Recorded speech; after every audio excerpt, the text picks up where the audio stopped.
conscious agents. Welcome back to Macrocosmic Reverberance. In our first episode, we will be exploring the question of what the true nature of existential reality is. In life, we may ask ourselves what the greater purpose of the manifestation of humanity is. Why was it manifested? Is everything we perceive about this existence correct? The world, time, space, reality, everything we understand about it through this human interface of ours? Do our perceptions provide us with a genuine version of reality? How much of it is true? How much of it is accurate? Are we even perceiving it correctly? The mere bracket of time we exist within, this capitalist world, this massive construction of everything humanity has put forth,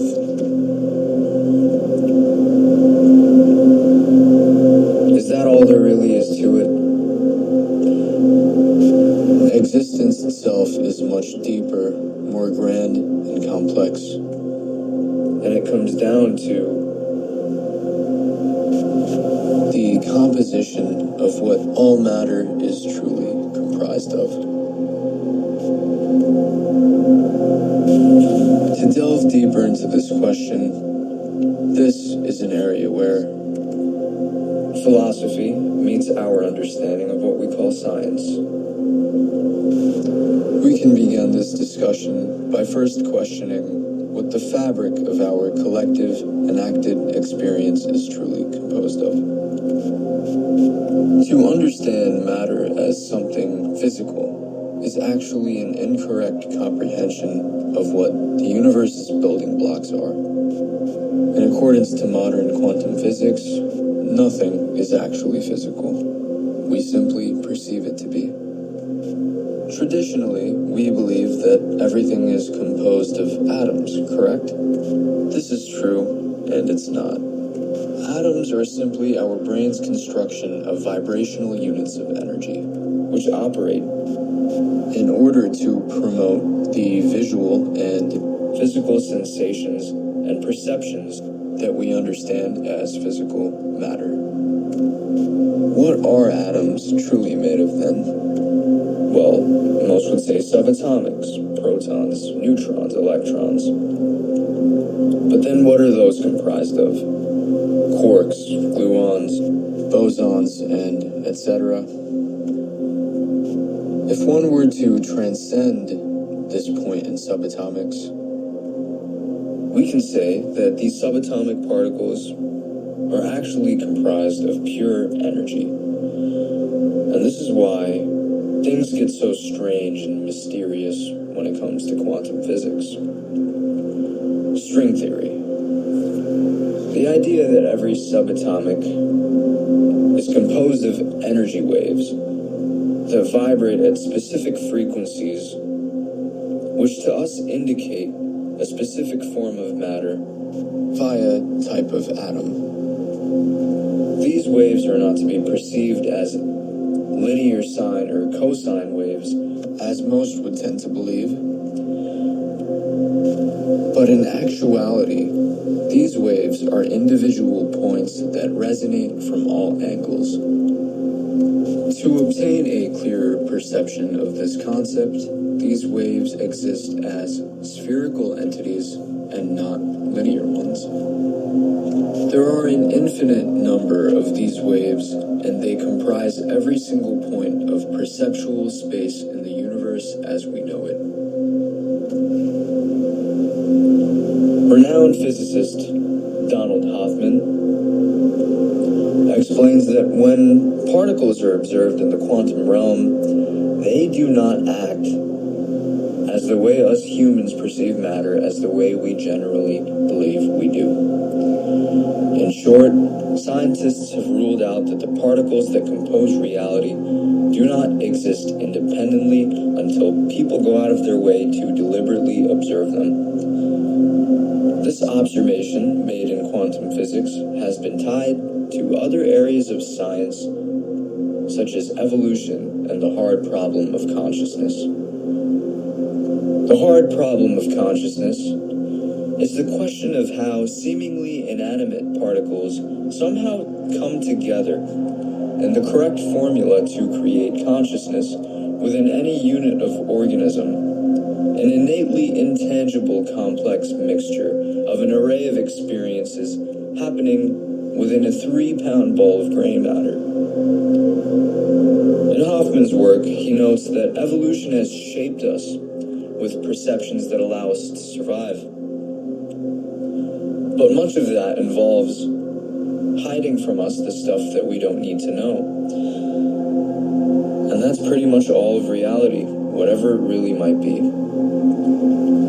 The rookie mistake in our current models of science, as explained further by Hoffman, state that there is, in fact, no jump from particles existing outside of the conscious experiences held by conscious agents. This flaw in theory is mended by the concept that everything our reality consists of is derived from an ultimate source of consciousness itself.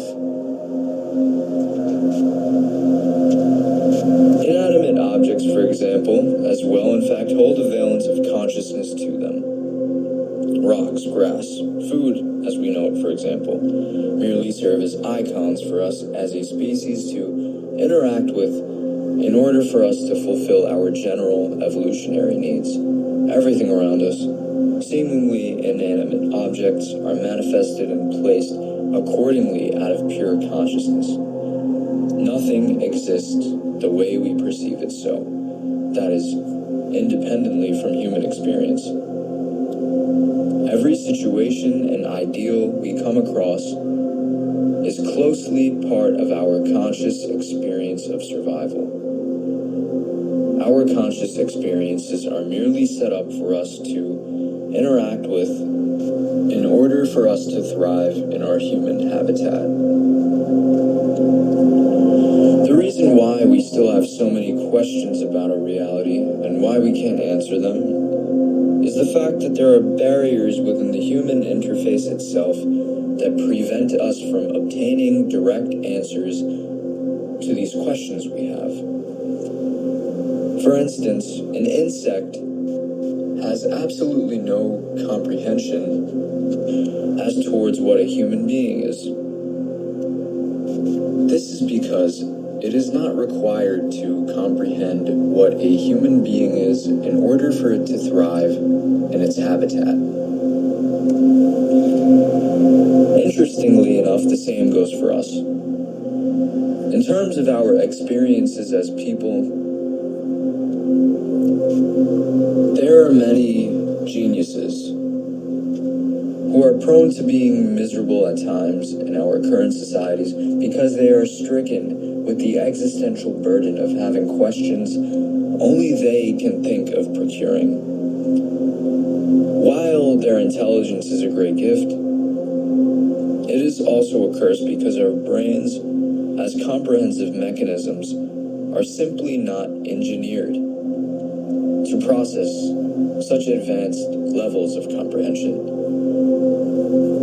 This essentially begs the question, what exactly are we the insect to?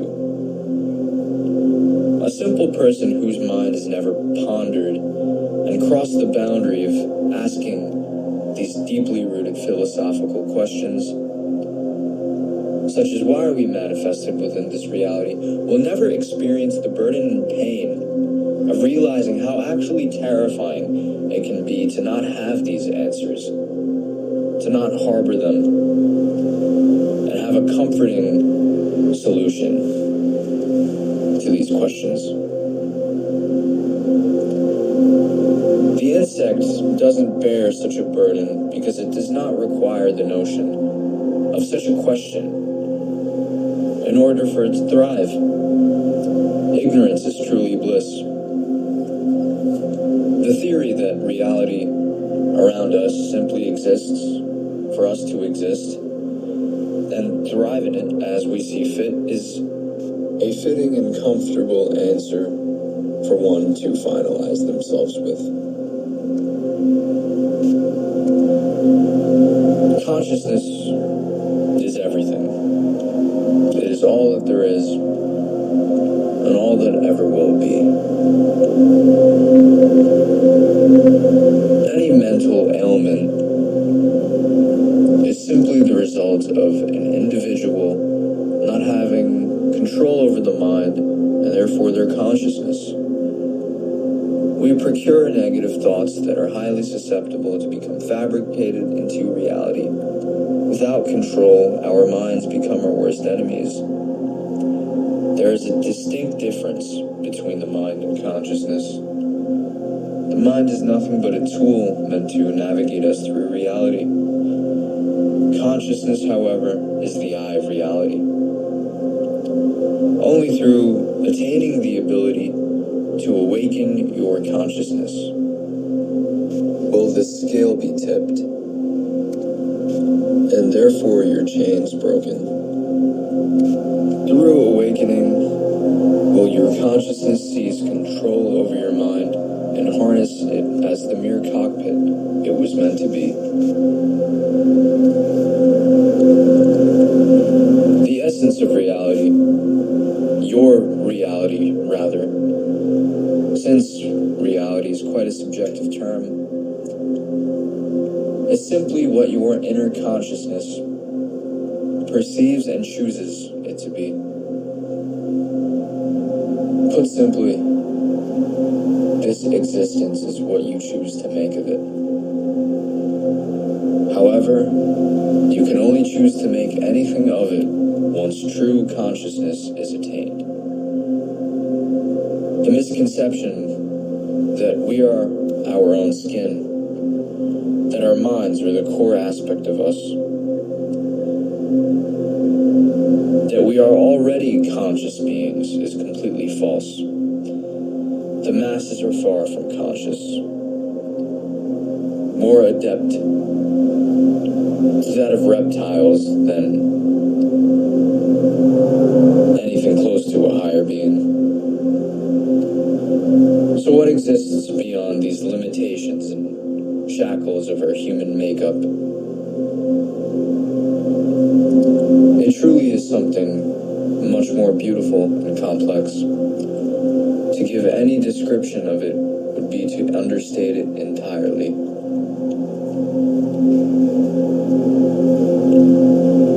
To explain it simply, consciousness itself is the universe experiencing itself through an infinite amount of possibilities and walks of existence and life.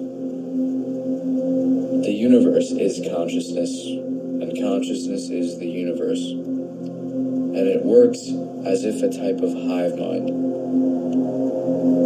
There is no beginning, there is no end, there is no death, nothing ceases to exist. We exist in an infinite realm of infinite possibilities. And therefore, every decision we make is a doorway into a parallel universe. So with all of this being said, we may as well relinquish the social constructs that bind us from ascending. We all require awakening. And awakening is the only medicine that will heal your existence effectively. Thank you for joining me on this episode.